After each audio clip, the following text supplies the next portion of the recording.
नमस्कार, विठ्ठल बोलेमध्ये स्वागत। मी विठ्ठल पाटील। खासदार पुत्र आणि कचरा गोळा करतोय हे आपल्याला कसं वाटतंय? खरोखर कोणत्या खासदाराच्या मुलावर अशी वेळ आली की त्याला कचरा गोळा करावा लागतोय? भल्या पहाटे उठून घंटा गाडी जिथून सुटते तिथं जायचं, त्या घंटा गाडीच्या चालकाबरोबर त्या कचरा वाहतूक करणाऱ्या गाडीमध्ये बसायचं आणि जसं घंटा गाडी बरोबरचा कर्मचारी प्रत्येकाच्या दारात जातो आणि कचरा म्हणून ओरडतो, ओला कचरा सुका कचरा वेगळा टाका सांगतो। खरं तर खासदार पुत्रावर कचरा गोळा करायची वेळ यावी का, ही वेळ का आली या प्रश्नानं तुम्हाला ग्रासला असेल। खरंच एक कोल्हापूरचा असा खासदार आहे की त्याचा सुपुत्र कचरा गोळा करतोय, कधी कधी पोस्टमन सुद्धा होतोय।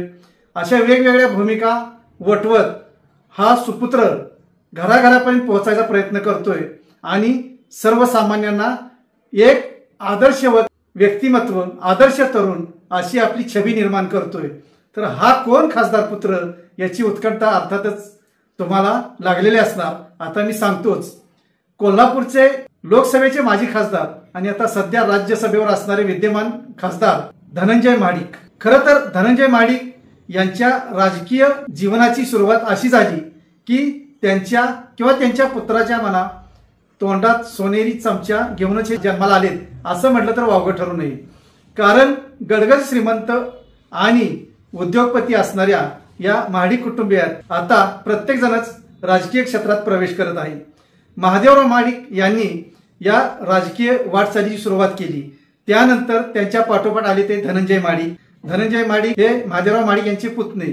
त्यानंतर महादेवराव महाडिक यांचे चिरंजीव अमल महाडिक सुद्धा राजकारणात आले, आमदार झाले। याच अमल महाडिक यांची सौभाग्यवती शौमिका महाडिक या सुद्धा राजकारणात आल्या, जिल्हा परिषदेच्या सदस्य आणि अध्यक्ष झाल्या। आता त्यांच्याकडे भावी आमदार म्हणून पाहिलं जात आहे। या वर्तुळानंतर आता तिसरी पिढी राजकारणात उतरते, ती म्हणजे धनंजय महाडिक यांचे चिरंजीव कृष्णराज। नावातच कृष्ण आणि भरपूर लीलया करणारं असं हे व्यक्तिमत्व। या कृष्णराजनं एक वेगळाच फंडा सुरू केला की अर्थात त्यांच्या कृष्णराजच्या या युक्तीमागे त्याचे आई वडील तितकेच भक्कम असणार। हे इतकं खरं आहे की अरुंधती महाडिक आणि धनंजय महाडिक यांनी राजकारणात आज इतके पाय रोवलेले आहेत, एक आदर्शवत दाम्पत्य म्हणून या दोघांकडे राजकीय क्षेत्रात पाहिलं जात आहे।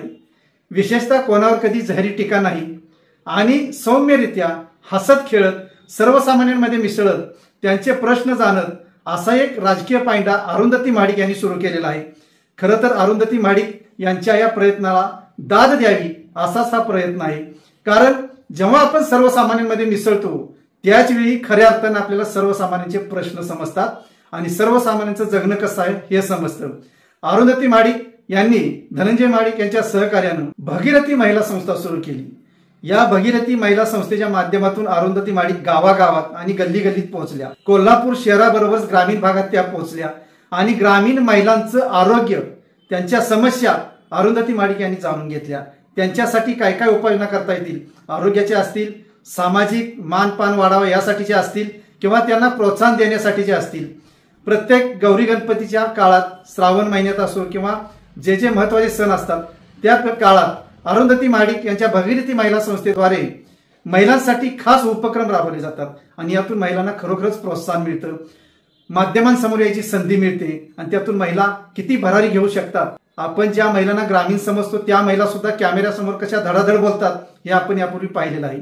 तर आता आपण मूळ मुद्द्याकडे येऊ की कृष्णराज महाडिक यांचे हे उपक्रम, कचरा गोळा करण्याचे उपक्रम, हे जरा काही लोकांना वेगळे वाटत असतील, पण कृष्णराज यांच्या दृष्टीनं आणि धनंजय महाडिक, अरुंधती महाडिक यांच्या दृष्टीनं हे खूप महत्वाचं आहे। कारण आपला मुलगा श्रीमंतीत जगत असताना, श्रीमंतीत वाढत असताना त्याला सर्वसामान्यांमध्ये मिसळण्याचंही ज्ञान मिळालं पाहिजे, सर्वसामान्यांबरोबर कसं बोलावं याचं ज्ञान मिळालं पाहिजे, सर्वसामान्यांबरोबर कसं वागावं याचं ज्ञान मिळालं पाहिजे, सर्वसामान्यांच्या प्रश्नांची उकल कशी करावी हे समजलं पाहिजे, हे उमगलं पाहिजे। या हेतूनच अरुंधती महाडिक आणि धनंजय महाडिक यांनी आपल्या या कृष्णराजाला समाजामध्ये सोडलेला आहे, सर्वसामान्यांमध्ये सोडलेला आहे की तू जा, त्यांच्यामध्ये मिक्स हो, त्यांच्या समस्या जाणून घे आणि त्या सोडवण्यासाठी पुढे काय उपाय योजले पाहिजेत हे सुद्धा जाणून घे।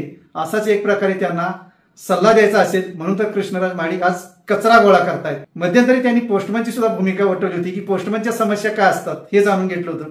अशा वेगवेगळ्या भूमिका हे कृष्णराज वठवत आहेत।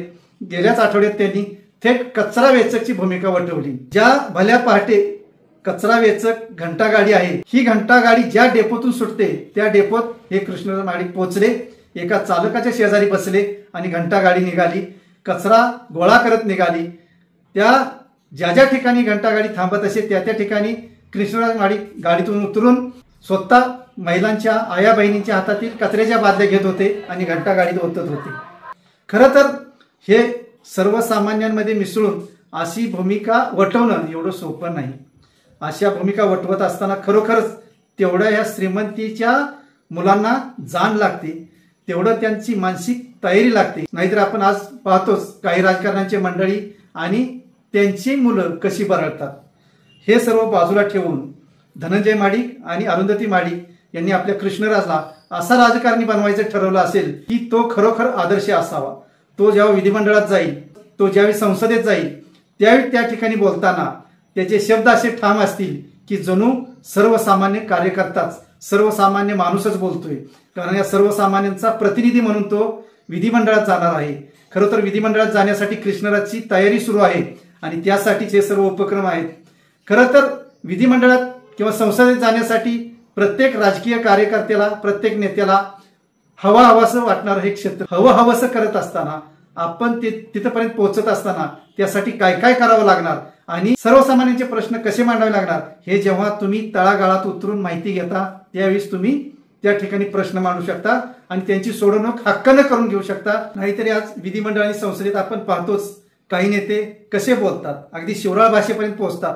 पण ही आजची राजकीय क्षेत्रात रीत निर्माण झालेली आहे, ती मोडीत काढण्याचं काम खरोखरच कृष्णराज सारखे युवा नेतृत्व करू शकतात, युवा राजकीय नेते करू शकतात।